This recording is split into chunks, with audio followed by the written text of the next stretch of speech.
आणि लोकसभेसंदर्भातल्या इतरही महत्त्वाच्या घडामोडी पाहणार आहोत लोकसभेचा धुरळामधून। राज ठाकरे म्हणजे फुस झालेली लवंगी मिरची। त्यांच्या सभेमुळे कोकणात काही फरक पडणार नाही। विनायक राऊतांची राणींच्या सभेसाठी राज ठाकरेंच्या उपस्थितीवर टीका। तर आम्ही फुसकी लवंगी के आयटम बॉम्ब हे 4 तारखेला कळेल। विनायक राऊतांच्या टीकेला संदीप देशपांडेंचं उत्तर।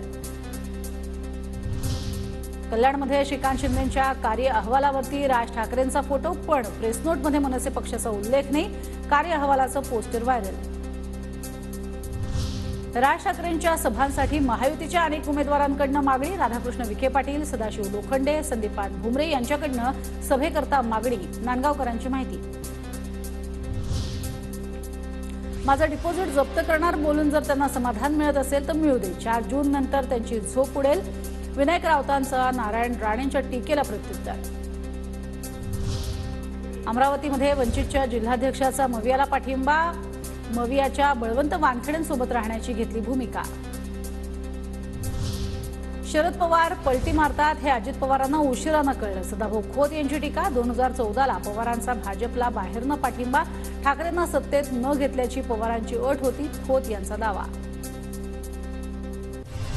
पुनर्वसनाचा मुद्दा घेऊन जनतेत जाणार, आरोप प्रत्यारोपात पडणार नाही। राहुल शेवाळे यांची प्रतिक्रिया।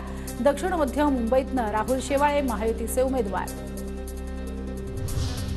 माढामध्ये आमदार रणजितसिंग मोहिते यांना भाजपनं प्रचारापासून ठेवलं दूर।